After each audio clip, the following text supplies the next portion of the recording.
Good morning बच्चों हम लोग विज्ञान में क्या हमारे आसपास के पदार्थ शुद्ध हैं पाठ पढ़ रहे थे। और पिछली कक्षा में हम लोगों ने विलयन पढ़ लिया था। विलयन, विलायक, विलय क्या होते हैं, विलयन के गुण क्या होते हैं, विलयन के प्रकार तथा विलयन की सांद्रता पढ़ ली थी बच्चों। ठीक है, तो आज हम लोग पढ़ेंगे निलंबन क्या है, यानी सस्पेंशन। बच्चों ये एक विषमांगी मिश्रण है। इसमें परिक्षेपित कणों का आकार 10⁻³ सेंटीमीटर और 10⁻⁻4 सेंटीमीटर या इससे अधिक होती है। ये अस्थायी होते हैं, यानी कि स्थायी नहीं होते हैं। उदाहरण है बच्चों, नदी का गंदा जल, मृदा का जलीय विलयन, वायु में धुआं और पेंट, ये सभी बच्चों निलंबन के उदाहरण हैं।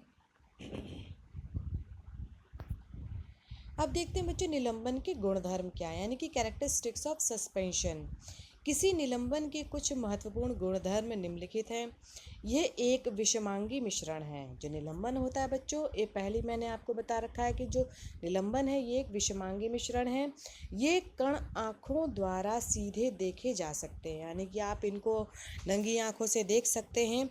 ये निलंबित कण प्रकाश का प्रकीर्ण कर देते हैं, जिससे उसका मार्ग स्पष्ट दिखाई देता है। यानी कि जब प्रकाश जो है इनके इन पर से होकर के गुजरता है तो ये प्रकाश का प्रकीर्ण कर देते हैं, यानी कि उसको इधर से मोड़ देते हैं, जिससे उसका मार्ग हमें दिखाई देने लगता है।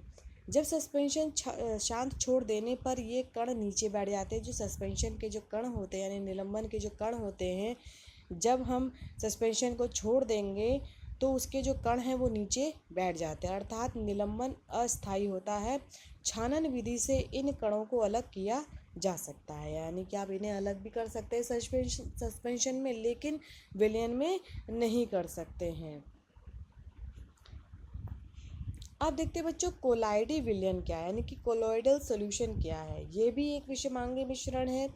इसमें परिक्षेपित कणों का आकार 10⁻⁻5 सेंटीमीटर से 10⁻⁷ सेंटीमीटर के बीच होता है, यानी कि इनके बीच में रहता है।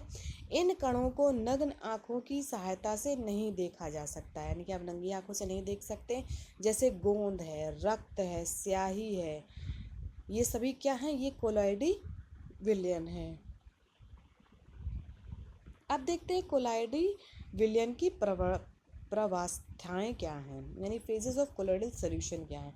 तो दो फेजेस पाए जाते हैं बच्चों कोलाइडी विलयन में। एक तो होता है परिक्षिपित और दूसरा होता है परिक्षेपण। तो परिक्षिपित को बच्चों कहते हैं डिस्पर्स्ड फेज, और जो परिक्षेपण है वो डिस्पर्शन मीडियम है। यानी डिस्पर्स फेज क्या, वह प्रवस्था जिसमें पदार्थ कोलाइडी कणों के रूप में परिक्षिपित या वितरित रहता है, परिक्षिपित प्रवस्था कहलाती है। उदाहरण विलय। जो विलय होते हैं बच्चों, इनको आप परिक्षिपित प्रवस्था कह सकते हैं। यानी कि जैसे आपने किसी जल में गोंद को मिलाया, तो जो गोंद होगा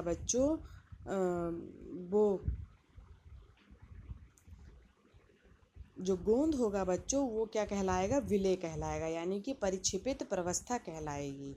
ठीक है, अब देखते हैं परिक्षेपण माध्यम क्या है। तो डिस्पर्स मीडियम वह सतत प्रवस्था जिसमें अन्य पदार्थ के कण परिक्षेपित रहते हैं, परिक्षेपण माध्यम कहलाती है, यानी विलायक।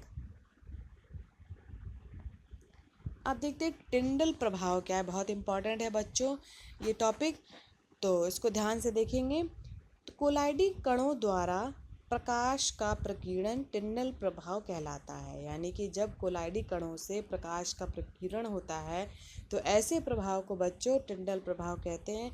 वास्तविक विलयन में विलय के कण बहुत छोटे होते हैं, और जो विलयन होता है बच्चों उसमें जो विलय होते हैं उनके कण बहुत छोटे छोटे होते हैं, जो उन पर डाले गए प्रकाश को प्रकीर्णन नहीं कह सकते, यानी कि फैला नहीं सकते हैं उन किरणों को। कोलाइडल विलयन में कण प्रकाश प्रकीर्णन के लिए पर्याप्त होते हैं, यानी कि लेकिन जो कोलाइडल विलयन होता है उसके जो कण होते हैं थोड़े से बड़े होते हैं, इसलिए वो प्रकाश का प्रकीर्णन करने में बहुत ही पर्याप्त होते हैं। देखिए हमने क्या किया, दो विलयन लिया हमने, एक तो हमने लिया कॉपर सल्फेट का और दूसरा लिया हमने दूध और या पानी का मिश्रण लिया। ठीक है, तो आप देख रहे हैं कि जब हमने टॉर्च की लाइट जलाई तो जो कॉपर सल्फेट का विलयन है उसमें प्रकाश का प्रकीर्णन नहीं दिखाई दे रहा है, लेकिन जब टॉर्च का प्रकाश जो है हम दूध या पानी के मिश्रण में डालेंगे तो उसमें देखिए प्रकाश का प्रकीर्णन आराम से दिखाई दे रहा है। तो निम्न स्थितियों में बच्चों प्रकाश टर्मिनल प्रभाव प्रक्षेपित हो सकता है। एक कमरे में छोटे छिद्र के द्वारा जब प्रकाश की किरण आती है तो वायु में उपस्थित धूल एवं कार्बन के कणों द्वारा प्रकाश के फैलने का कारण होता है। तो जब आपने देखा हो कि छोटे से छेद से या खिड़की के छेद से जब प्रकाश अंदर आ रहा है तो उससे क्या होगा, प्रकाश का प्रकीर्णन होने लगता है।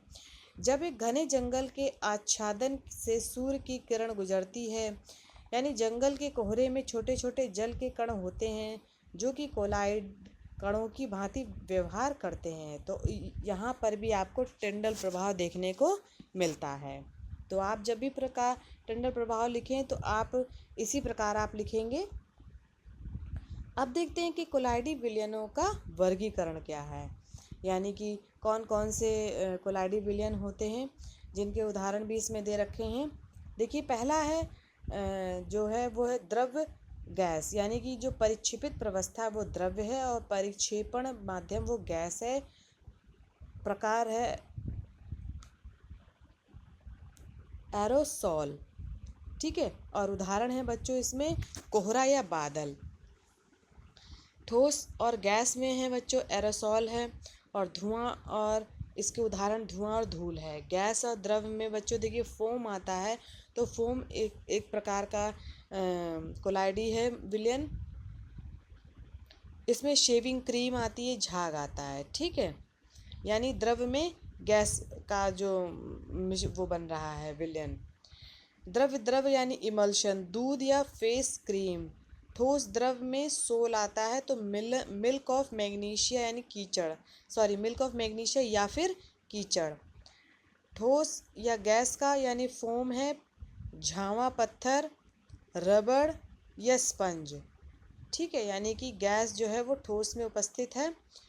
नेक्स्ट है बच्चों द्रव या ठोस जेल, यानी पनीर है, मक्खन है, जेली है। ठोस में यानी ठोस सॉल, रंगीन पत्थर रंगीन रत्न, पत्थर दूधिया या कांच, ये सभी आते हैं बच्चों ठोस सॉल में के प्रकार हैं ये। ठीक, अब देखते हैं कोलाइडी विलयन के गुणधर्म क्या हैं। तो कोलाइडी विलयन के महत्वपूर्ण गुणधर्म है कि एक कोलाइड विषमांगी मिश्रण होता है। ठीक है, ये पहले भी मैंने बताया है आपको। तो कोलाइड के कण का आकार इतना छोटा होता है कि इन्हें पृथक रूप से नग्न आँखों से नहीं देखा जा सकता है। कोलाइड इतने बड़े होते हैं कि प्रकाश की किरण को फैलाते हैं तथा उनके मार्ग को दृश्य बनाते हैं। कोलाइड थोड़े से स्थायी होते हैं, जब इनको शांत छोड़ दिया जाता है तब ये कण तल पर बैठते हैं। इसके कण छानन विधि द्वारा मिश्रण से पृथक नहीं किया जा सकता है, परंतु इन्हें एक विशेष विधि अपकेंद्रीकरण तकनीक द्वारा पृथक किया जा सकता है। यानी कि आप अपकेंद्रीय सेंट्रीफ्यूगेशन एक मेथड है जिसके द्वारा आप इनको अलग कर सकते हैं। अब आता है बच्चों की कणों के आकार पर विलयन के 3 भाग होते हैं। एक तो वास्तविक विलयन, दूसरा कोलाइडी विलयन, तीसरा निलंबन।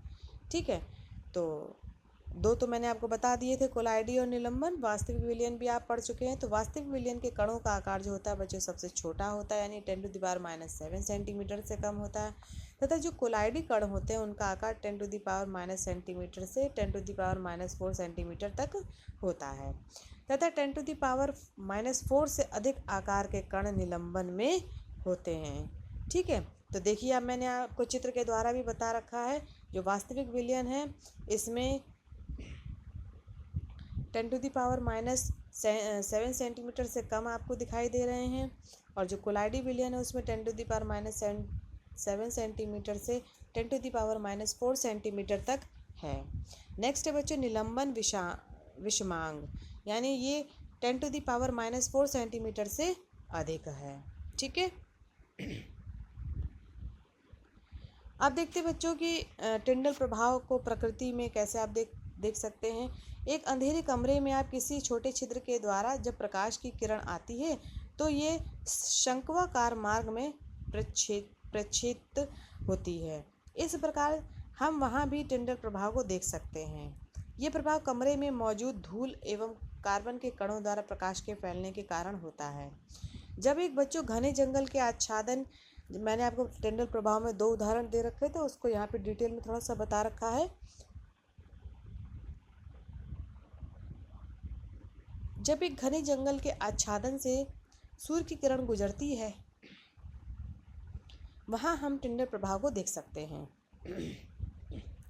जंगल के कोहरे में छोटे छोटे जल के कण होते हैं जो कि कोलाइडी कणों की भांति व्यवहार करते हैं, जो प्रकाश का प्रकीर्णन कर देते हैं, यानी कि उसको मूव कर देते हैं, यानी टर्न कर देते हैं। ठीक है। अब आता है बच्चों आकाश का रंग नीला दिखाई देता है। क्यों दिखाई देता है, ये भी बच्चों बहुत इंपॉर्टेंट क्वेश्चन है। क्योंकि वायुमंडल में उपस्थित धूल के कण कोलाइडी कणों के समान व्यवहार करते हैं और ये कण नीले रंग के प्रकाश का प्रकीर्णन कर देते हैं, इसलिए आकाश का रंग जो है बच्चों नीला दिखाई देता है।